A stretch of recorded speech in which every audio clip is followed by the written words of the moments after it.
Okay, well, there's nobody here to tell me I can't start, so we're going to go ahead and get started. You can't start. No, it's too late, you had your chance. Try to stop me now. My name is James A. Willis, and I want to welcome you all to my strange and spooky world. I see some familiar faces. Welcome back. I told you my world was very addicting, but you didn't listen. I also see some new faces, which is killer, because that means I get to freak you all out for the very first time.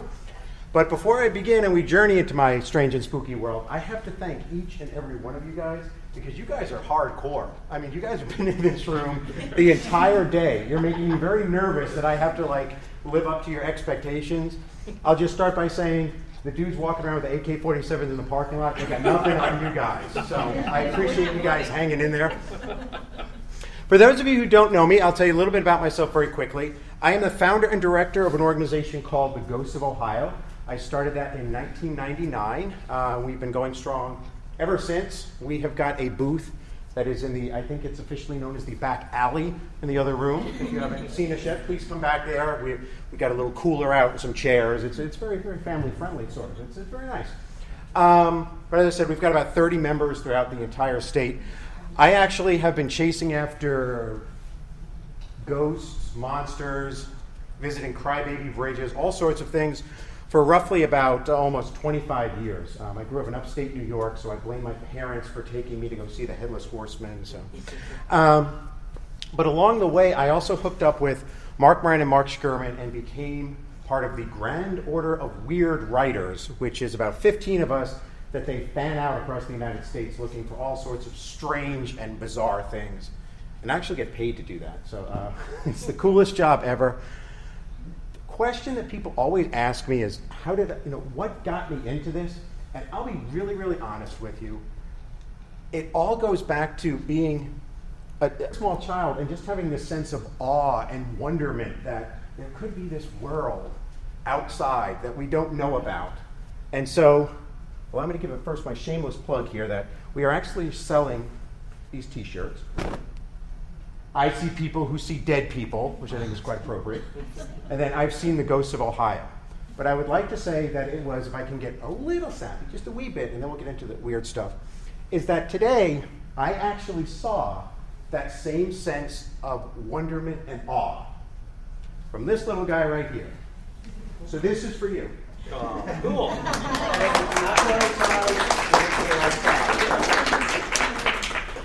The future strange and spooky guy, ladies and gentlemen. All right, so what I'm going to do is I'm going to tell you about some of my strange and spooky travels across the United States. We're going to focus a lot on what I encountered in Weird Ohio. We'll talk a bit about the Ghosts of Ohio since this is a Ohio convention. But we'll get some weird stuff along the way. And if you hang in with me long enough, there's a special video at the very end of this that I never want to put in here, but everybody who's seen the presentation says you have to put it in there because it brings the house down. I don't think literally. I don't know. I've seen some strange things in the ceiling, so it could be literally, but we'll see what happens here. But as I was traveling around researching Weird Ohio, I discovered something, that Ohio is a weird state. You waited all afternoon for me to tell you that, and you already knew that. See? Do you feel ripped off? Well, in case we'll go a little deeper here. The cool thing about Ohio is we were weird before it was cool to be weird. Case in point, many people think that they are looking at Ohio state flag. You're wrong! You're looking at Ohio State Burgee. It's got a little triangle cut out of the end. I always look around and see if there's a flag nearby. Of course, there's not. Go check out the flag, though. You'll see we are the only flag that's got the little pennant because it's got the triangle, so it's not a flag. How cool is that? That when it came to getting a state flag, we were like, nah, heck with that. We don't want a flag. We're going to have Burgees. We're going to be different. So we were weird from the beginning. We're going to talk about some strange and spooky cemeteries. Most of these, I'll let you know when you can't visit the places that we're talking about here. For the most part, you can. Swing by the booth, grab a business card, shoot me an email, I'll give you directions. You'll see as we go through here, though, one of the main reasons why I like to show these, because people are always like, no, that can't be true. That can't exist. But we'll jump right in with the Bloody Horseshoe Grave. You know this is going to be a cool story. I'll let you know when we get into Sketchyville. I'll say, according to legend, I'll even do this so we can know we're moving into the legend part. But We're going to get back to this in a little bit, but this is Otterbein Cemetery, which is in Somerset, Ohio. Story, it'll take a little while to get there, but trust me, it'll be cool when we get there. Back in the day, a man by the name of James Henry was having a bit of trouble.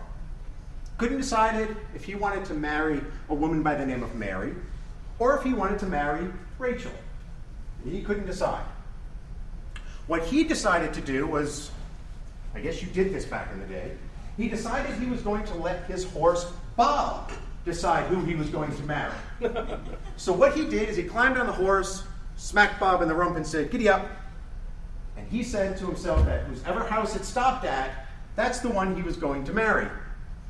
I guess thankfully for most of the people involved in the story, it stopped at Mary's house.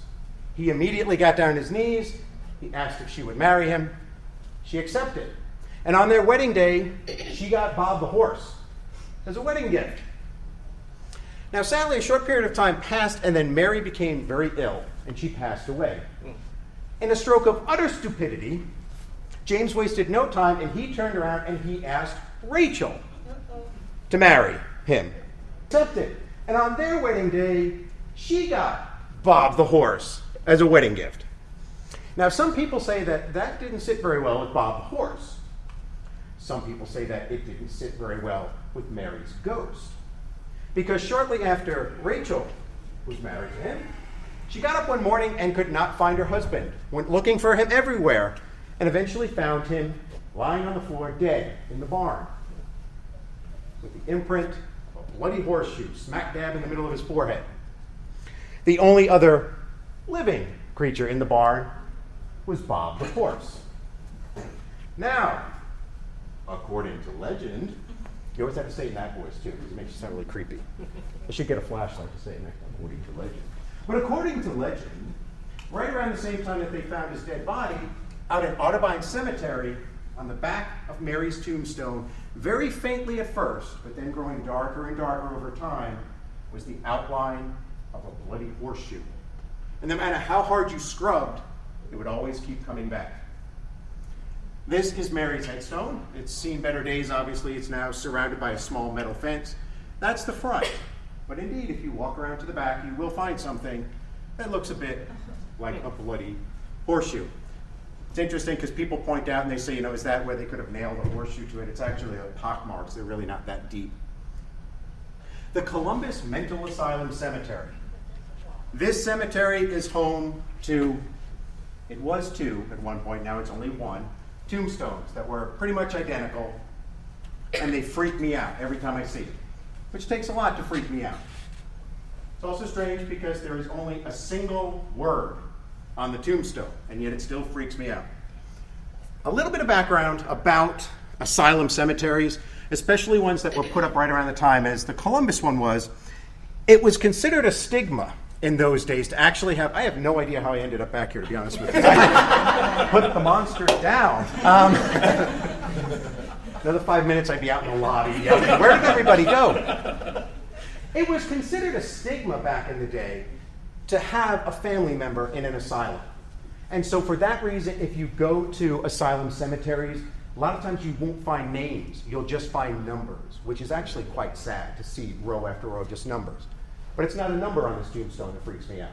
They said it's a single word, and that word is specimens. Yeah, think about that on your ride home. Yeah. It was clearly alive at one point, but it makes you wonder. The best explanation that somebody gave me is that they were actually bits and pieces of cadavers that they had done experiments on, and those sort of things. But yeah, something to think of tonight as you're lying there in bed. The Merchant Ball. You've got to check this out because it is actually the world famous ball. We won't go any bluer than that, we'll say. It is in Marion Cemetery.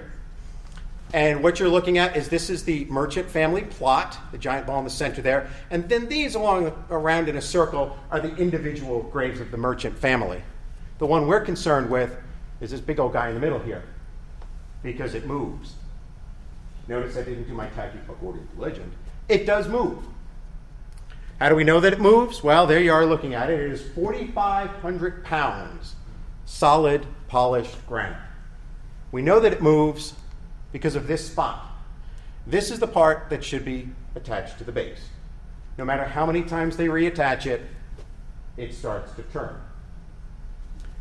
As I said, there is no according to legend. It does indeed turn. They have reset it numerous times. It's been featured twice with Ripley's Believe It or Not, once on the little pulp magazine that they put out, and then also on the television show. It does move. Now, before you go racing for your cars and go driving up to Marion to go and see this thing wildly around, hopefully you were one of the people that won the free pizza. Take that coupon with you because you're going to be there for a while. They recently updated how fast this moves. It moves roughly 2 inches a year. So you'll be there a while, but it does move. Spring Grove Cemetery. Love this cemetery. It's down in the Cincinnati area. It is a gorgeous, gorgeous cemetery, and it's a fine example of the notion, if I can't take it with me, I'm going to spend it all on where I'm going to be buried. Gorgeous mausoleums that have multiple levels. I mean, gorgeous.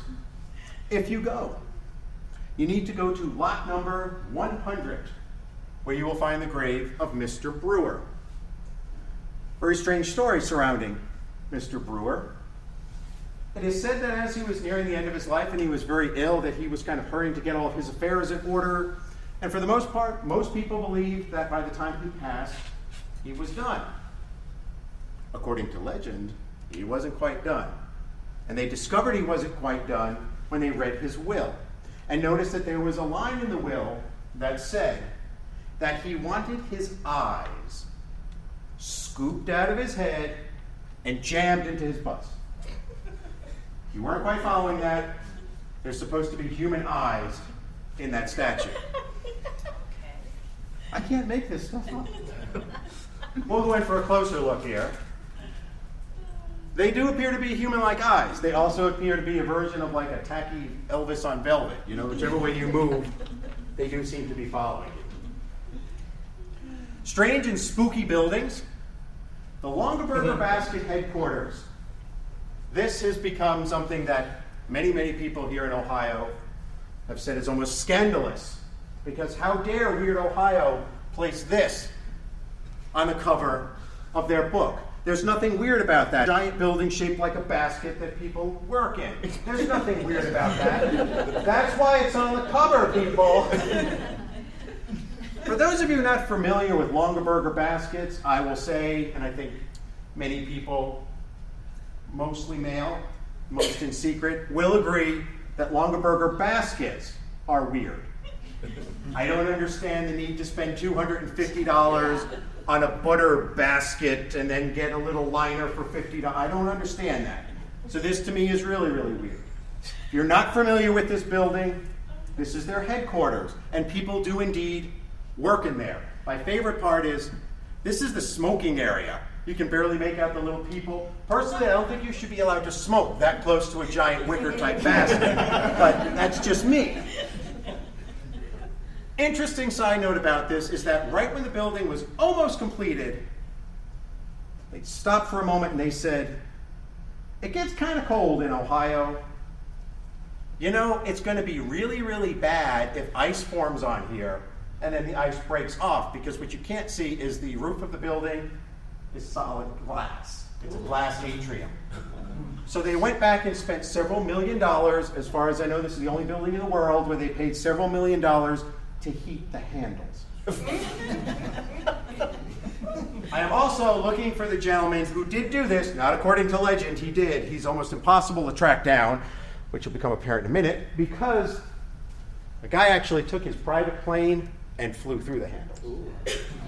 There are many other people who are looking for him too, aside from the crazy weird Ohio guy, so it might take a while to find him. But this is a bit of video that we took from a private investigation with the Ghosts of Ohio.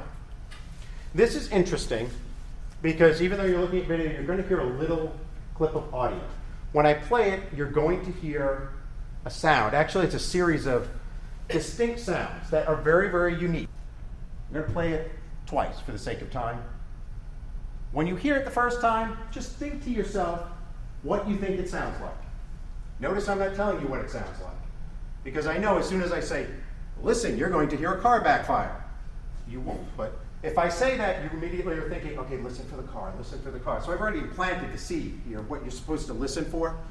But that being said, you are going to hear a very distinct series of noise. After I play it the first time, I will tell you what most people hear when we play it, and see if that's what you hear. What you are actually looking at is a piano. I'm going to try this. A piano that was actually kept out in the barn. We were called out because the piano would actually play like a single note from time to time. Down in the basement or the bottom of the barn, there was a series of wooden trough sort of things or containers that the lids would go up and you couldn't force them down. It was like something was holding them. So we set up our infrared cameras and kind of locked it off. But it's interesting that you will, as I said, hear these very distinct noises. I will caution you that you are going to hear what sounds like children yelling and screaming in the background. They're not, he's not here, but they're not the children of the grave. They're actually the neighbors that are really, really far away, enjoying what the official term in Ohio is, I believe, hootenanny. So you will hear voices yelling in the background. Don't pay attention to that. You will hear some very distinct noises that are clearly coming from inside of the barn. So we'll give this a shot. We'll see if we can go here.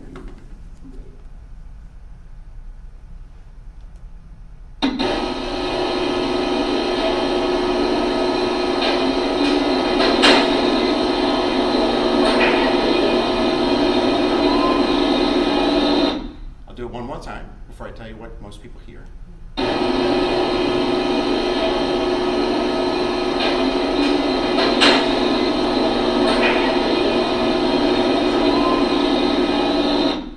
And I'll play it, but I will tell you that most people, when they hear that, hear the sound of pool balls being hit together. Yeah. And it sounds like a radio. Yeah.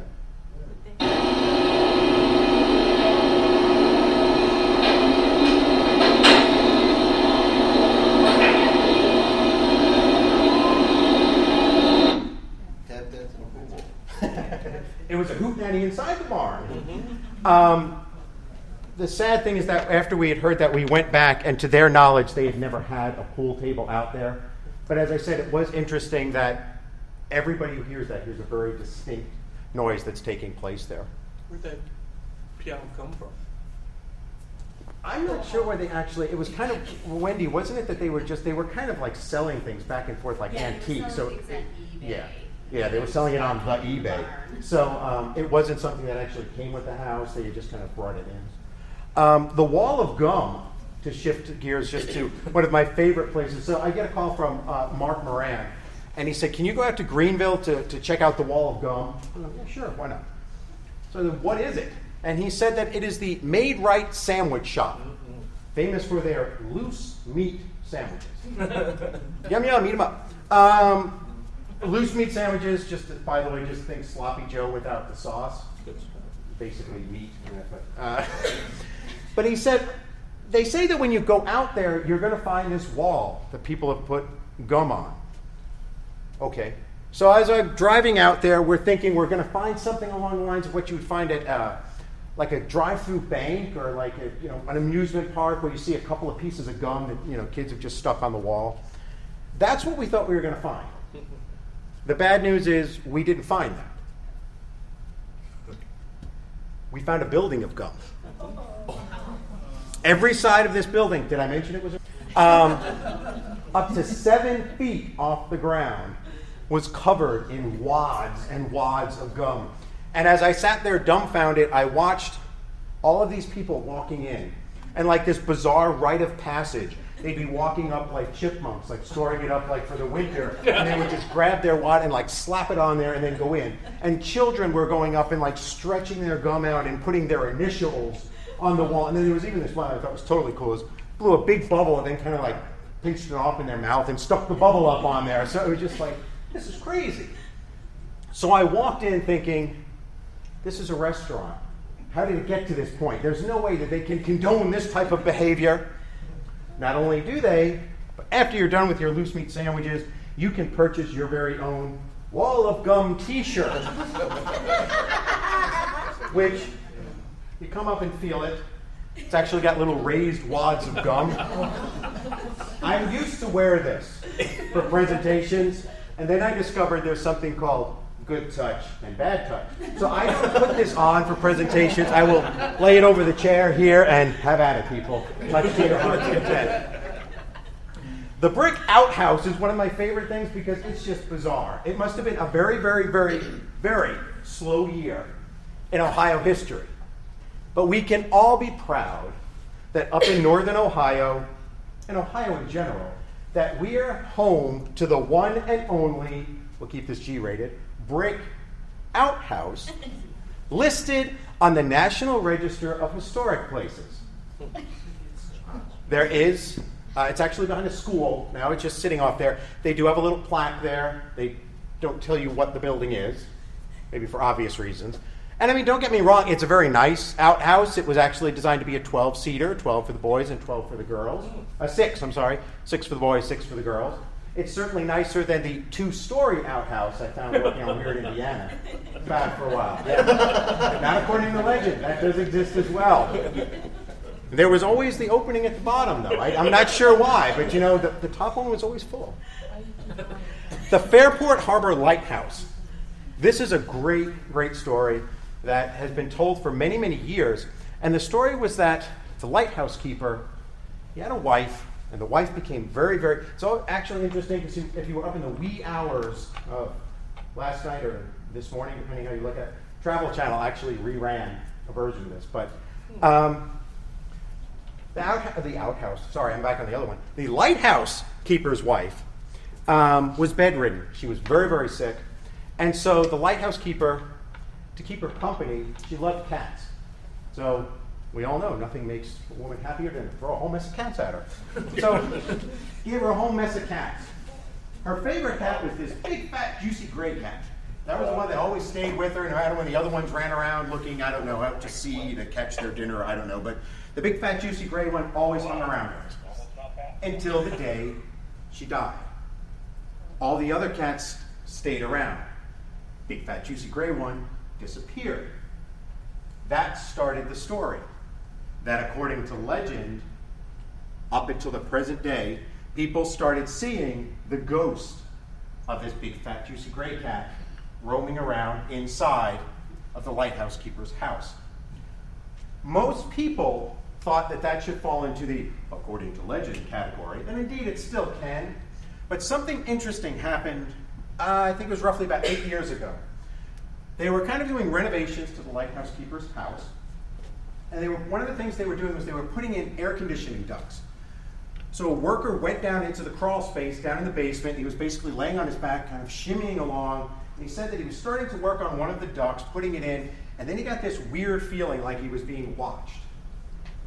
So he turned his head, shined his light over there, and found that he was staring directly into the face of a mummified cat. It was not professionally mummified. It was just the elements had kind of taken its thing, it's had its way with it. So what they did after they dragged it out is they decided they would put it on display. That's what you did, I guess. Interestingly enough, about 4 years ago, it disappeared. The story was that it had been stolen, it had been taken away. I'm happy to report that a year and a half ago, it was found, safe, secure, and under glass in the mayor's office of Fairport Harbor. That's even stranger and spookier than we're going to go into today. But it has since been returned to the lighthouse. You can actually see it. It's twisted and creepy, but it's also remarkable that it is, I mean, it's very, very well preserved. So it's a little creepy. Denison Train Depot Museum. I had never heard of this building until about a year or so ago when they contacted the Ghosts of Ohio to come up and do an investigation.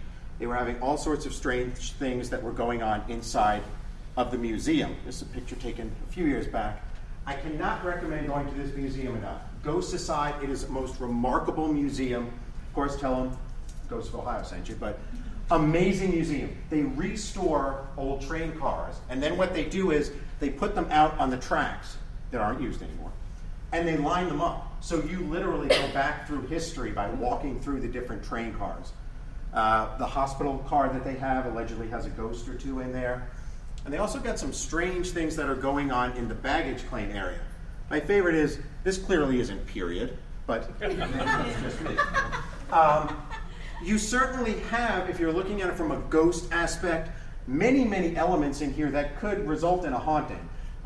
This area was where unclaimed caskets were stored until the bodies were found. They didn't tell us what happened if the bodies were never, ever claimed. But they also have artifacts from all over the place in there. I'm going to play a rather interesting clip for you now. I'll play the one clip, and then I'll play the kind of edited down clip for the sake of time. I'm not actually jinxing it too, but I will tell you what we hear. The reason I'm not jinxing it is because this is probably one of the most controversial EVPs, if you will, or electronic voice phenomena that we've ever gotten, because it is so clear. Most of the ones just sound like, blah, blah, and then you kind of make up things and say, oh, wow, well, that was Uncle Stephen, because, you know, he got into the sauce and then would mumble a lot. So that's clearly him. He's reaching out from beyond the grave. This is extremely, extremely clear, which is why I said it makes it rather controversial. The cool thing about the Ghosts of Ohio is I created the group to run the gamut from total believers to total skeptics. The reason I did that is because we all come together in the middle and we fight, which is totally cool to actually just sit there, because at the end of the day, if we can walk away with something and say, I don't know, that's good enough for us, because ghosts are unknown. So we can walk away with an unknown, like with this, works for us. What happened, what you're actually looking at is this is sort of a ramp that you go up this way, swing around, and then you board the trains this way. So it's kind of like a little old-fashioned newsstand there, and here is kind of where they have like the USO women set up, because back in the day they used to give sandwiches as the military guys were getting on. Now what happened is earlier in the evening we had, and she is actually here, she's hiding over there, Miss Wendy, but she was actually up here with all women, and they were taking readings, and they were getting high EMF levels. They were kind of tracking all around in this area. What we normally do with the Ghosts of Ohio is that if we get any weird readings, if it's temperature, EMFs, if it's just something that's weird, we'll send another group in, and we'll mix it up as much as possible to see if we're still getting those readings. 9 times out of 10, we're looking at electrical or a natural cause. What I did is sent another group of all men up into this area. And they had their digital voice recorder and they had EMFs, and they're walking around in this area. Now the clip that I'm going to play is the two of them complaining back and forth because they can't get the reading. So at first, they're whining because they're like, I don't know where Wendy was. Maybe she was over here. Maybe she was here. And the two of them are just bantering back and forth as to how, they're trying to find it, but they can't. As the clip goes, and as I said, where this clip begins is they're basically saying, I don't know why we can't get that reading. At the very end of the clip, you will hear a voice whisper, you don't deserve it. So as I said, I'll play the first clip, which is them. You'll hear two voices that are clearly the two of them. It's Eric and Neil going back and forth. And then at the end of it, you'll hear, don't deserve it. You following us down.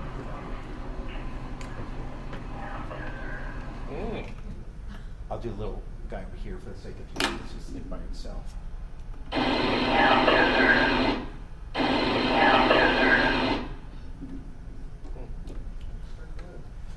Strange and spooky roadside oddities. This is what gave birth to the whole weird series. And you've all done this before, whether or not you've realized it. You're driving down the road and you see something and you're like, what the heck? That's weird. I'm the guy who does the U-turn and goes back and takes pictures and digs deep in it. So these are stuff that you'll see as you're driving down the road. The Dublin corn cobs. Has anybody heard of these? This ties in to the whole idea, kind of the theme of this, that there's nothing but corn here in Ohio. Well, there's corn, and then there's giant 6-foot-tall concrete corn cobs as well. So I think they're giving us a short end of the straw here. This is actually in Dublin, 109 concrete corn cobs in rows, just sitting out in the field. People of Dublin asked for this to be made, and they got this. And most people say it's just art. But since you guys hung in here with me the whole time, I'm going to give you the twisted story behind this. The artist who was hired to do this knew what he was doing. He was asked to create a memorial to the Dublin farmer. He went and did his research and found that when Dublin, the town/city, came in, the Dublin farmer was killed off. So he designed this as a literal memorial to the death of the Dublin farmer. The reason they are concrete and they are in rows is because you are supposed to stand across the street, and then you will see that it's designed to look like Arlington National Cemetery. So next time you're driving past these and you see the wee kitties dancing around in them, they're dancing what's supposed to represent a cemetery. The boy with the boot, I put this in every presentation I do because I need help. I need severe help with this. I need to be able to sleep at night and have this thing stop haunting my dreams. He was not supposed to be in Weird, Ohio, but anytime we were up near the Sandusky area, people would find out what I was doing and they would say, "Are you going to put the boy with the boot in Weird, Ohio?" And I would say, I don't know. What's the story with the, "Oh, you got to get the boy with the boot." And then everywhere I went, they kept saying that. "Is the boy with the boot in there? Is the boy with the boot?" And after a while, I bought into it. So I'm like, oh boy, and I put it on my calendar, and it's like, oh, in a week and a half, I'm going to go see the boy with the boot, see the boy with the boot. And I didn't know why, but I was just totally excited. I got to go see it, got to go see it. And it's up in Sandusky. It's right in town square. You can't miss it. So it's finally there. The day arrives, and I go pulling up in front of it, and I encounter the Loveland Frog. I encounter the boy with the boot. No, that's all I have. I don't know what this represents. I don't know the meaning behind it. It's clearly his boot. He's either proud of his boot or the fact that there's water leaking out. Maybe he thinks there's shoddy craftsmanship involved. I'm not really sure. No one can tell me the meaning behind the boy with the boot. I need help. Because I've also heard that, according to legend, there's a guy up in Sandusky who makes lawn ornaments. He makes little miniature versions of Boy with the Boot statues, and I want one, but I don't know why. So somebody got to help me and find out what the deal is with. I mean, whenever you talk to people in Sandusky and you're like, "What's the story behind this?" And they're like, it's a boy with a boot. And I'm like, well, yes, we've established that, but what's the story? It's a boy with a boot. So I need help. So if anybody knows, somebody who knows the story, just help me out. We'll hook you up with some free swag or something. Maybe you just took it off to play in the water. It's possible. The Loveland Frog, yes. You going to tell me about the boy with the boot? No, I was just had something to add. Have you ever tried to see if there's a boot factory nearby? I mean, close. Yes, there is no boot factory. There never was a boot factory. To make things even more twisted, there's supposed to be other boy with the boot statues lurking around Ohio. There's supposed to be one in Cincinnati inside of an old hospital. They're supposed to be scattered across. And some people have told me that that is the copy of the boy with the boot, that the original is actually in the town hall of Sandusky. I haven't verified that. But again, I don't get it. The Loveland Frog I put in here because it's something near and dear to my heart, because whenever you look and talk about like monsters in Ohio, oddly enough, Bigfoot is always at the top, some speakers will tell you, because we rank way up there in terms of Bigfoot sightings. We've also got our version of the Loch Ness Monster. We have Bessie, who hangs around up around like Lake Erie. But many people forget about the Loveland Frog, which is why he's my favorite. He is a lowly frog that is often forgotten. And it's a twisted story. The story is that on two separate occasions in the early 1970s, people outside of Loveland, Ohio, were driving down the road in the middle of the night. I'd like to say it was a dark, stormy night, but it wasn't. It was just an ordinary evening where they encountered something. The first instance, a person came up. It was a man all by himself in a car. He stopped because there was something laying in the middle of the road, which he originally took to be a very, very large dog or a deer that had been hit. He got out of the car, went to see if he could drag it out of the road, and it stood up. It looked at him quite menacingly, then jumped over the guardrail and disappeared into the Little Miami River. What he said it looked like was this. That's creepy, people. Look at that. Personally, I don't get a frog from that, but far be it from me. But It's like a squirrel with a tail. yeah, they reported that it was between 4 and 5 foot tall. I'm moving if something comes leaping out that looks like that. But About a week and a half later, same general area, another person reported seeing the same thing. Here's where it gets a little weird. Both people who reported seeing it were police officers. The second one actually shot at it. It hasn't been seen since, so maybe he got it, or maybe he was just waiting for some other people to hear a presentation and go driving down through Loveland late at night. Gretchen's Lock. Gretchen's Lock is in Beaver Creek. No, not here. The other Beaver Creek that's way up where you're almost cutting into the border with Pennsylvania. This is a really, really cool story. And we'll get to the according to legend. But there's a lot of actual fact that go in. This is very documented. And back when the lock system was being built, the system of waterways in northern Ohio, northeast, a man by the name of Gill came over from Europe to help with the building of the locks. And he brought with him his wife and his almost teenage daughter, Gretchen. Now, on the way over, the wife became very, very sick, and she died. And she had to be buried at sea. And when they got to Ohio and he started building the lock system, the daughter, Gretchen, was still overcome with grief. She stopped eating, she stopped drinking, she pretty much stopped doing much of anything, except she would wander around the area where the locks were being built, and anybody that she encountered, she would come up to and say, "Help me, I want my mother." Unfortunately, because Gretchen was not taking very good care of herself, she too got sick, and then she died.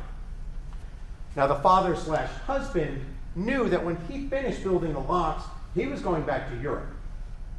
So the fact that he had already lost his wife and his daughter, he didn't want to leave the daughter behind. So he did something a little weird, but we can also understand the reason why he did it is he didn't want to leave Gretchen behind. So after Gretchen's funeral, he took the casket and he placed it inside of the lock that he was building, which is why it's now known as Gretchen's Lock. After the construction was done, he pulled the casket out, put it on a boat, and they set sail back to Europe. And the ship was lost at sea, and the bodies were never recovered. Now, according to legend, if you find your way out to Gretchen's Lock, you just have to be there at the right time. You don't have to go at midnight on Halloween. You can go in broad daylight. But if you're there at the right time, you are supposed to encounter the ghost of Gretchen, who will come up to you and say, "Help me, I want my mother."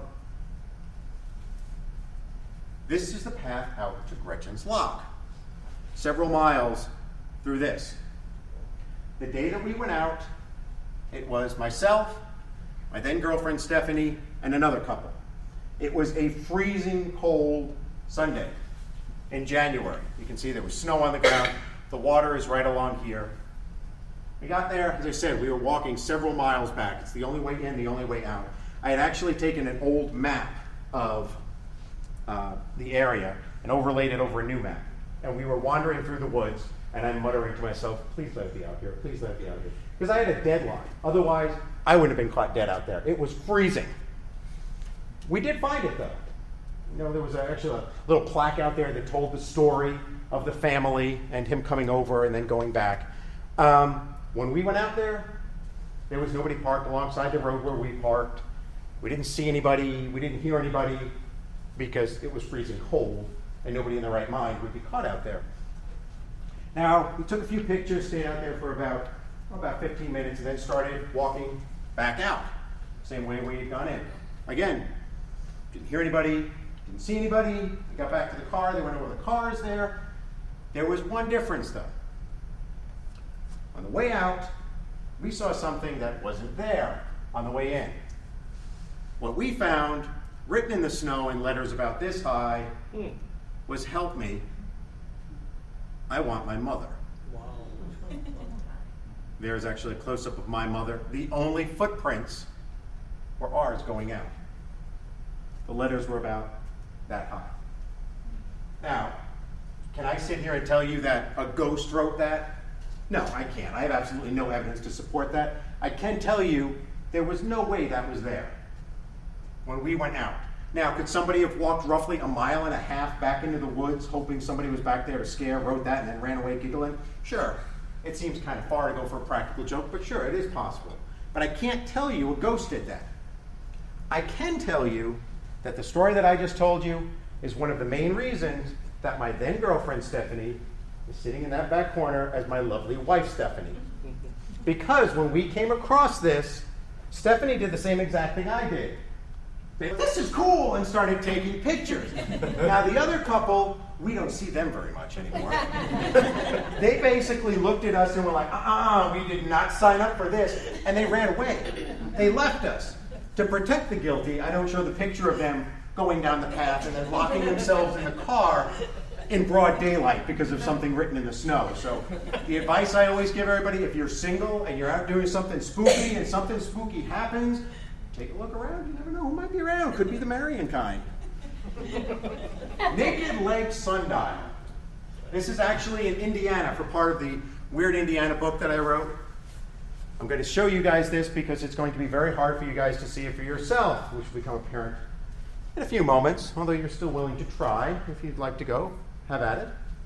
I also like to tell this story because my dear friend and colleague in the Coast of Ohio, Mark, is here, and if you really want to embarrass him, just ask him to recount the tale that I'm going to tell you now. So Mark Moran and them, one of the things they wanted me to look into was a story that there is a giant naked leg sundial up in Roselawn, Indiana.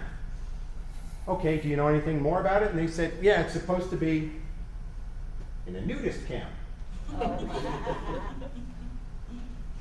I will tell you that the visions now that you're getting about what people look like and the type of people that go to nudist camps, those are not the people that actually go there. So I get out the yellow pages and I look up nudist camp colonies in the yellow pages, and they are listed.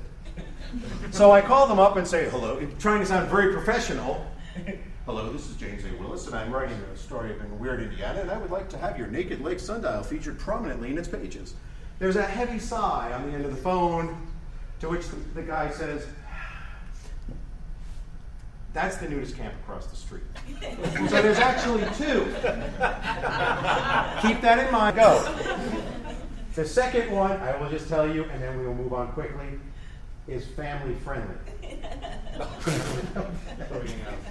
So we pull up. We've got 2 cars worth of people that are there with me, because the coolest thing is that all of my team members from the Ghosts of Ohio, I can't say enough about it, they've stuck with me through thick and thin, through ghosts and muck and mire, and they wanted to go see the Naked Leg Sundial. So we pull up and we start going down this dirt road, and we start seeing all these warning signs, and we finally get to a big wooden fence that we clearly have to drive around, and there's all these warnings about no cameras or videos. So we all get out of the car and we're standing there and we kind of all steel ourselves and I'm like, okay, one last giggle and then we're going in now, we got to be serious.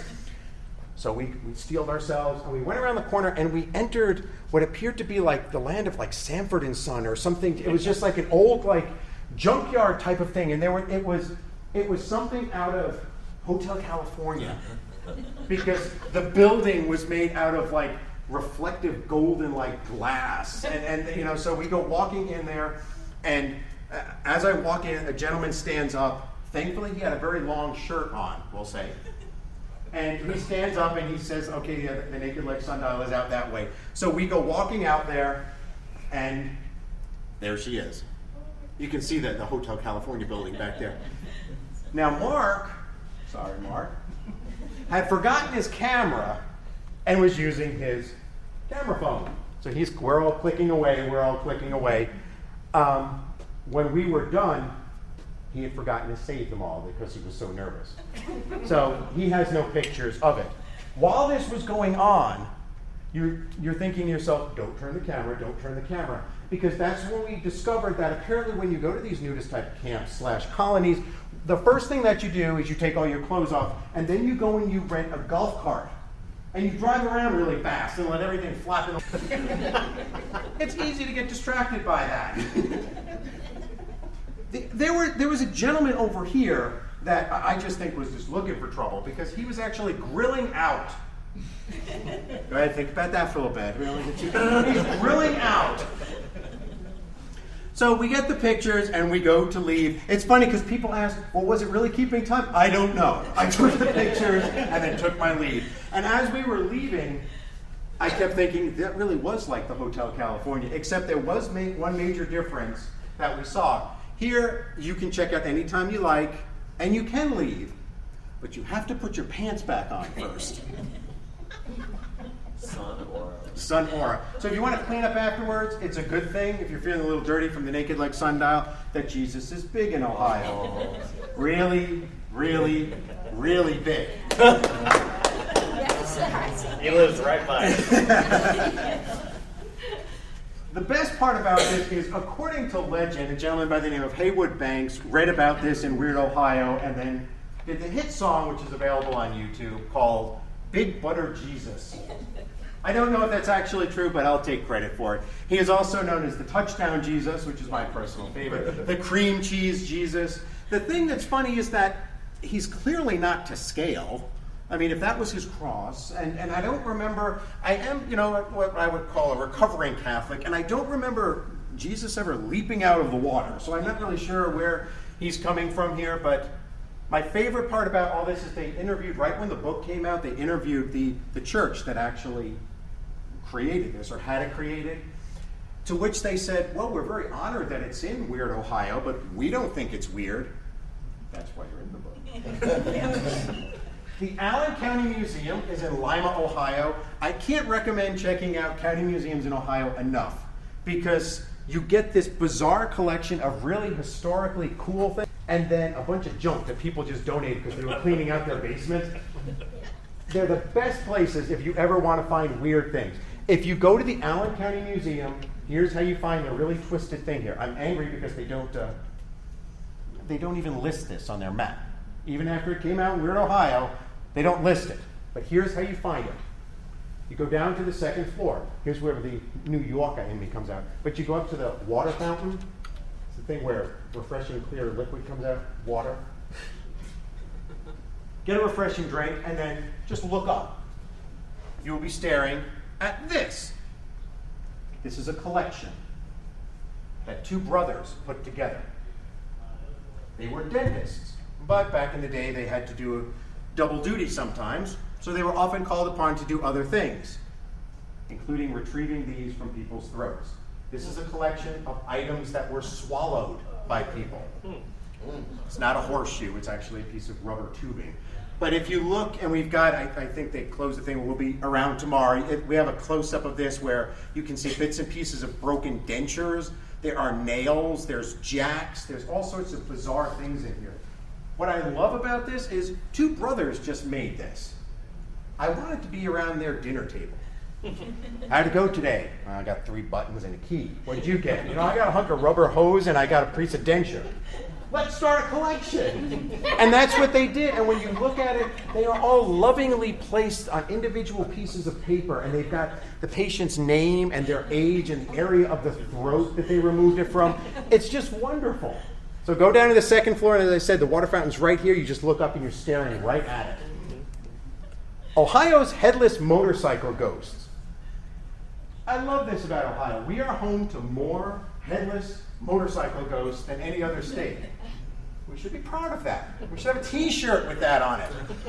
The two that I'm going to tell you about, the one that seems to be known as the Elmore Rider, and he goes through Elmore, Ohio, hence the name Elmore Rider.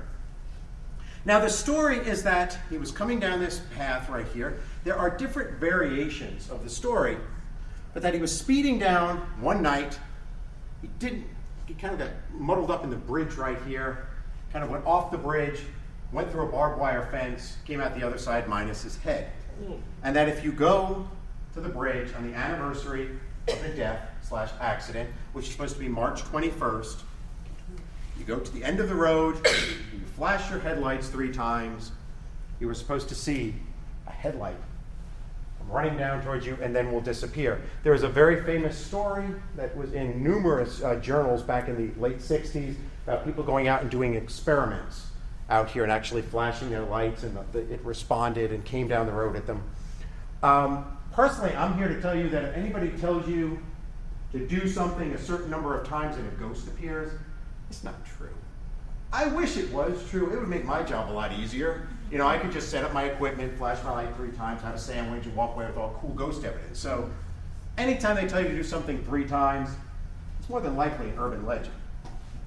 Things get a little weird, though, with my favorite headless motorcycle ghost. It's got nothing to do with the fact that my in-laws actually live in Oxford, Ohio, where the second one takes place. Is at Oxford Milford Road Now the story here, pretty much the same basic story, except there's an interesting twist that brings in the idea why you have to flash your lights 3 times. The story here is that a gentleman on a motorcycle, who owned a motorcycle, was dating a girl who lived with her parents on Oxford Milford Road. They didn't like the boyfriend because he was a young ruffian who rode a motorcycle. And so what they would do, he actually lived right on Earhart Road, which is the road that kind of butts into that.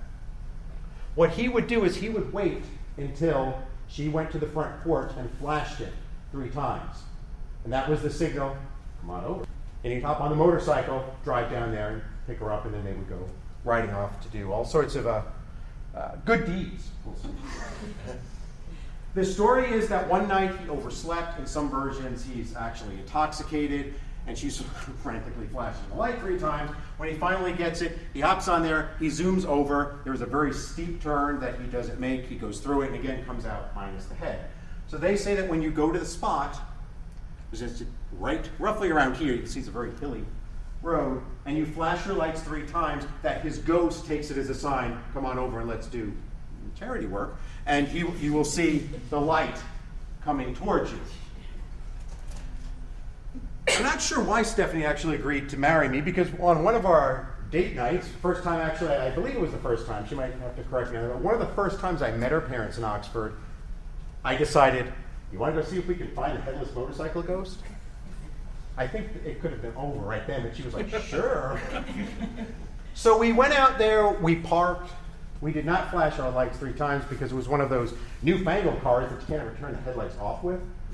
It also always made me think that if you know, because when we used to turn flash headlights just for fun, it was always interesting because you pulled the place and you'd have the lights on, and then it never failed. You would turn them off, and then you would go, is that 1? Or if I turn them back on, do I have to do the cycle before it counts as 1? And I always imagine like a ghost going 1, 2. No, that's only 2. I can't appear. So we went down there. We sat for a little bit, and then didn't flash our lights, and we proceeded to drive this way.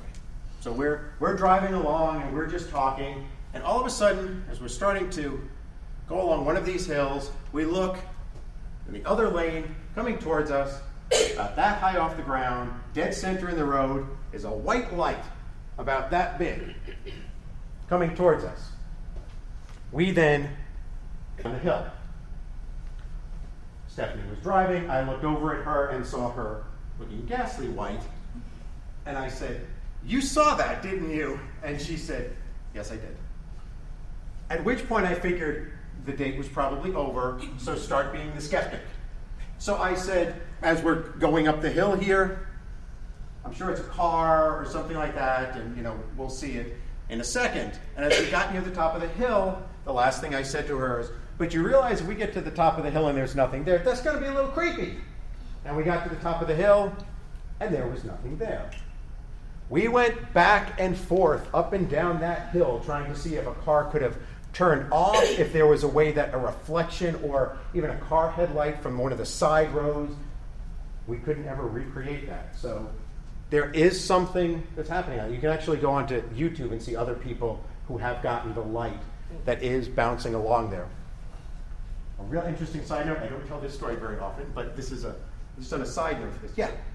I just wanted to add something that there's policemen have told me they've seen the lights from the other side, from the south side, going north to south too. They've seen it going really both ways. Wow. We actually, not too far from there, I'll have to talk to my Miami town friends because it's kind of near neck of the woods, but there was a road that they claimed that a boy got hit. He was riding his bicycle, and that he got hit when he was out there at night, and he had a headlight on it, and he got hit and he died. And they said that if you parked your car, flashed your lights 3 times, that you would see this little bicycle come towards you with a little light on it. But that, wait for it, that if you didn't turn your car back on and he got even with your car, that you would die in 7 days. Yeah, the ring had just come out. So we weren't falling over ourselves to investigate it, but then we were like, well, let's try it. So this goes back, a few years. I was in the passenger seat. Rick was actually driving, and there were 2 girls in the back seat. So we parked, flashed the light 3 times, and then we're sitting there, and the girls were looking out the back window, you know, to make sure something doesn't come around and plow into us. We're sitting there with all the lights off, and lo and behold, this little light comes down there. So at which point the girls start screaming, start the car. And Rick is looking at me like, do I start the car? And I'm like, no, let's just see. And it got all the way up and then past us. It was like an old guy on a moped. And he's just staring at us as we go by. Now, the really twisted thing about that's not luck. I don't want it to be luck. I want to think that there's like 2 senior citizens that live on that road, and he's just had his little TV dinner, and he's nodded off, and she comes over, and she's like, get up, Harold. Go on, go get him. Go scare him. You know, and he gets on a little moped, and he goes down there, and he scares him. So I want to believe that's true. I don't know if it is, but the Haydenville Tunnel. This is in Haydenville, Ohio. It is open to the public. I can't caution you enough.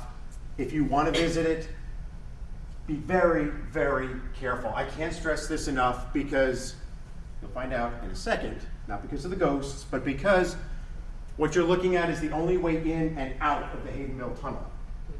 There are 2 stories as to why the Haydenville Tunnel is haunted. This was an old, almost a kind of a mining type tunnel. Haydenville was basically a brick manufacturing town. It sprang up to manufacture bricks. This tunnel was used to basically pull clay out of the mines and bring it back to the factory. The first version as to why the tunnel is haunted is that when they were digging the tunnel, they dug underneath a cemetery, which is true. Further, that they didn't dig quite deep enough, and all the bodies fell through the roof down into the tunnel. That's not true. The second story, which there is truth to, is that they went at the far end of the tunnel, and several people lost their lives. Which is why I said this is the only way in and out. To get into the tunnel, you can't really see it here, but you walk back a few hundred feet, and then you have to climb over a partial collapse before you drop into the tunnel, and then you're walking for hundreds of yards. It is full of standing water and all sorts of things. So again, if you want to go, be very, very careful. And you can't get cell phone reception out there either. So. But of course, it goes for high, we're all over it. We went into the tunnel, got all the way to the far end of the tunnel where the cave-in is, where it was supposed to be haunted. Not getting any readings, no weird video, pictures, nothing. We decided that we're going to leave, but then I wanted to just line everybody up right along where the cave-in is and kind of take like a twisted family photo. So I said, okay, we're going to count to 3 because I didn't want to blind people because we were in pitch black. And I said 1, 2, and then I heard Stephanie say, what's that noise? And Eric, who was standing next to her, said, I don't know, but I heard it too. Snapped it, and in that picture, everybody is looking at the camera except Stephanie, who is turned away and she's looking at the cave-in, and there's a little infamous ghostly orb there. I don't have much, I have problems with orbs.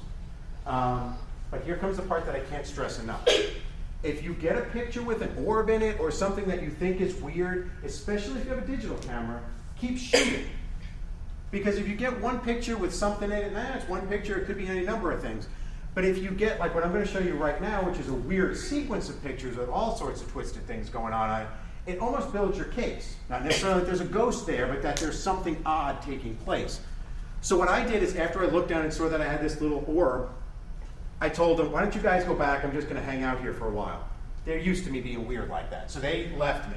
So what I did was I stood there, put both hands on the camera, held my breath, and just kept taking pictures. Each time it was ready to take another one, I fired. So the very next picture that I got after everybody had left was this. Again, classic type of orb thing. There's a bottle right there. You've got reflective metal. You've got even bright areas right here. Again, I wasn't too impressed right then. I was like, okay, that's weird, but what's going on? Now in the next picture, next one after this, that's gone, and it's been replaced by this. This is the one where people start to look at it, they see figures, some people actually see a skull up in here. The very next picture, whatever this is now moving past me because it's only visible kind of on the one side. That's a reflection. The next picture and the next 12, I believe, which I won't bore you with, there's absolutely nothing there. So again, if you look at just the one, okay, that's interesting. But if you look at the sequence, especially that one, it's a little weird. And again, we've got blogs of these over in our booth. A question that a lot of people ask, which is a great question, is could that have been your breath? Which is a great question because we were basically underground. And yeah, it could have been, except I love taking pictures, especially with digital. We took over 200 pictures. This stuff is only visible in those two. And just as a reference, I just randomly took another one where you can see us kicking up little dust orbs, but you can see it was only visible in those two. Strange and spooky people. We've got my two favorite here. These are both very twisted stories. They're the last two, and then you get the bonus video where you just say at the end of it, you could have not talked at all, you could have just shown the video. But I want to end with my two favorite people. They are strange, they are spooky, and I love them all to death. The first is Eugene. At no point in either of these stories am I going to say, according to legend. These are all twisted and weird, just fine the way they are. In 1929, the body of an unidentified man was found lying in the road in Sabina, Ohio. He lacked identification, and they couldn't even determine the cause of death. So for that reason, authorities sent him to the Littleton Funeral Home, asked that he be embalmed, pending notification of next of kin, and also to try to determine the cause of death. They never found out either. And as more and more time went by, the Littleton Funeral Home did something that I think might be a reason why they didn't really want to be interviewed for Weird Ohio in this story. Because what they did is they sat around and they started thinking and they said, you know, we kind of put out our own money to have this guy embalmed. We got to kind of find a way to get some money back for this. So what they did with Eugene, it was just a name, they just started calling him Eugene. But what they did with Eugene's embalmed body is they propped him up in the front window and started using him as a promotional tool. Jeez. But wait, there's more. More time passed, and then they discovered we should probably get awnings because Eugene's getting a little ripe.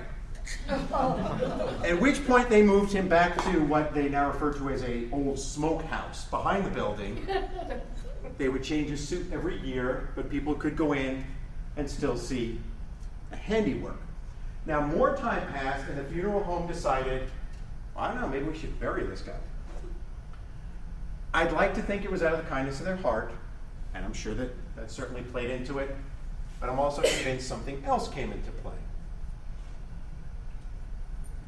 I think the Littleton Funeral Home got a little annoyed being woken up in the middle of the night over and over again by the Columbus Police Department saying, will you come down here and get your body? Because it had become something of an Ohio State University prank to drive the 45 minutes down to Sabina, Ohio, steal the body of Eugene, drive it back up to campus, and leave it on park benches for people to find. You can find, I do have the names of the people, including the one who was expelled for doing that, and I want to interview them just because I want to know what the ride back to Columbus was like. Did Eugene get to ride shotgun? Was he, what did you guys talk about? What was going on there? So they did finally decide that they were going to bury Eugene. Now, if you remember the beginning of the story, they found Eugene in 1929. They buried Eugene in 1964. So you're talking about 35 years that he was embalmed and above ground. The interesting thing, this is his grave. They put his name in quotes because they don't know who he was. And I just love it. Found dead 1929, buried 1964. They also put concrete around it because they were afraid the students were still going to try to steal at least the tombstone. I love the fact that when we found it, it was on July 4th. They don't know who Eugene was, but yeah, he was a veteran, I guess. My opinion, veteran or not, he earned it. If war is hell, he was through it, even if he wasn't in the war. Mary Bach, she is not the strange and spooky person. Her husband is. Her husband was also not a very bright man. I'm thinking that you will all agree with this when I tell you that while he was alive, he would tell anybody that would listen, if Mary doesn't help me more with the chores, I'm going to kill her. Smart. Lo and behold, one day Mary disappeared. They went to her husband and said, what happened? I don't know. A couple of days later, somebody cutting through the Bach family property, which is up out near Bowling Green, saw something sticking up out of the dirt, gave it a little kick, and up popped 3 severed fingers. When presented with that lovely gift of 3 severed fingers, the husband immediately confessed that in a fit of rage, he had killed Mary with a corn knife. I didn't know what that was at the time. It sounded good. He was immediately arrested after a very, very short trial. He was found guilty, and he was sentenced to be hanged for his crime. And Wood County sent him off in style. He ended up being the last public execution in Wood County. They did it on the front steps of the courthouse, and they did it on the last day of the county fair. So they sent him off in style. Today, if you go to the Wood County Historical Society, which is in Bowling Green, you will see a little display cabinet which is filled with everything that is related to the trial of Mary Bach's killer. You'll get to see the hangman's noose that they put around his neck. There's actually the hood that they placed over him before they drop him. There's the infamous corn knife. It's basically a straight blade about that long. So next time people make fun of us that there's nothing in Ohio but corn, they should know that we all have corn knives, so they better knock it off. There is the pipe that he smoked while awaiting execution. There is a ticket, because it was a public execution, but you still needed a ticket if you wanted to look at it. His Bible, all the things that related to there. And then, last but certainly not least, sitting in a little jar at the bottom is the star of the trial, because sitting in that little jar are the 3 pickled fingers of Mary Bach. Little sausages, as I like to say. This is probably the only museum, definitely in Ohio, if not the United States, where you can walk in, as we did, and say, I want to see the fingers. And the curator will go, all right, there, come here. The day that we were there, they were originally in formaldehyde. The formaldehyde has long since dried up. But the curator was very happy to tell us that a scientist had come out and determined that as long as they didn't take the lid off, the fingers would be fine. So, now that we've gone through all that twisted stuff, I am now going to show you the strangest and spookiest of all. Those of you with, tender hearts, you might want to leave the room now because this is going to freak all of you out. It's not in Ohio, it is in Indiana. It is called the Blue Flash. Are you scared yet? The Blue Flash is a roller coaster. The Blue Flash is a homemade roller coaster that goes up over the top of a gentleman's barn. It is called the Blue Flash because the ride is over in a flash, and he got a good deal on blue paint. He has absolutely no background in building roller coasters or things of this size. He built it because he was tired of driving 2 hours to the nearest amusement park. There's his barn that you go up and over the top of. But wait, there's more. To ride the Blue Flash, you must sit in a 1979 bucket seat on wheels. Bits and pieces of a John Deere tractor underneath it. Once you sit in it, they take a cloth lap belt, in name only. They tie it around your waist and they say, lean to the right. Whatever. But wait, there's more. Because after they put you in the 1979 bucket seat and they shove you onto this little chain system that pulls you up and over the top of the barn, after the chain disengages, it drops you down, gravity takes over, and as they say, the good Lord willing and the creek don't rise, you go through a 360-degree loop. I had actually found this, did not believe it was true. And I found that apparently to ride the Blue Flash, you only need to do 2 things. Find it, knock on his door, and if he's home, check off the first one. The second is that you have to be, ideally, about 150 pounds. So as we're driving out there, with me intending to ride the Blue Flash, because I knew that if I ever told this story and everybody said, did you ride it? No. You would help me with rocks and garbage. So the intent was that I was going to ride it. I was engaged at the time. Stephanie was with me. As we're driving out there, the phone would ring occasionally. She would pick it up and she would say, I know. No, I told him. I know. No, he wants to ride it. Mother-in-law. Trying to remind me about, commitments to, family and marriage and children and not to get on this thing. But I had to suffer for my art. So here for your enjoyment is a video of me riding the Blue Flash. I will show it twice because nobody ever just asked to see it once. Some things I will point out. Don't worry if you can't keep track of all of them. Most importantly is my portly butt strapped into the 1979 bucket seat. Something else to notice. The family dog who lives beside the Blue Flash. Over here, when you will see these big, giant, round metal objects, which when I got done riding it, Stephanie said to me, go look behind the barn. And when I did and saw those, I said, what is that? And she goes, he's building a Ferris wheel. He was.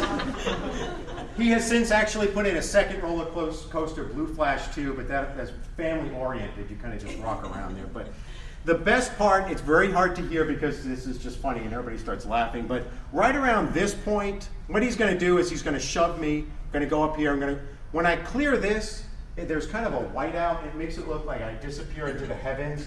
If you listen close, you will hear Stephanie's giggling turn to extremely nervous laughter. I've never run it off of this projector, so if it stops, we'll reset it. But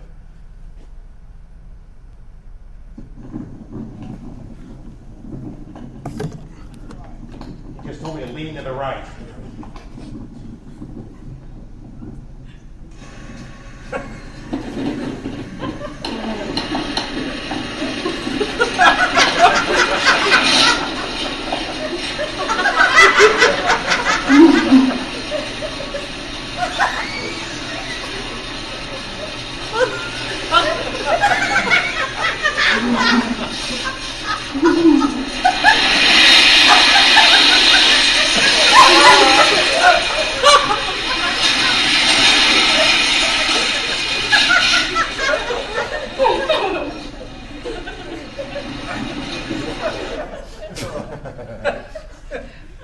I'll show it one more time because you guys have recovered and wiped the eyes. My favorite part is that if you look close when I'm in the top of the loop, gravity pauses me for a moment. You decide, does this portly guy get to continue on his ride? And thankfully it does, because you'll see me kind of do one and then drop back down around again.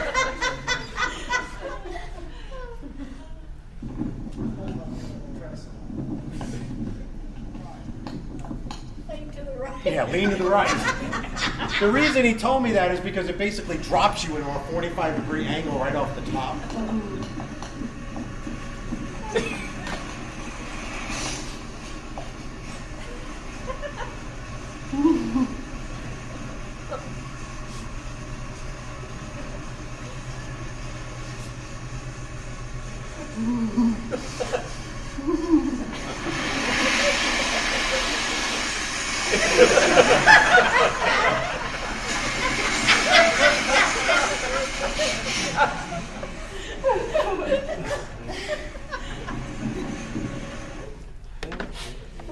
The thing, just to kind of wrap everything back up, I loved about the whole thing with the Blue Flash, and I think that just kind of sums up where I was going with the whole idea of just like awe and wonder that takes place, is I love telling that story, not only because it's a great video, but to me, that represents true love. Because if you notice, for me to ride it, he had to shove me up on there. The gentleman lives alone. Well, no, he lives with his wife. They live together. She doesn't ride it. She has no interest in riding it. It's his toy. But that's true love. Because that, to me, is that awe and wonder that takes place. Honey, you want to go to a movie? Do you want to, go rent a movie or go get dinner? Nah, can you push me on my roller coaster? All right, honey. That, to me, is true love.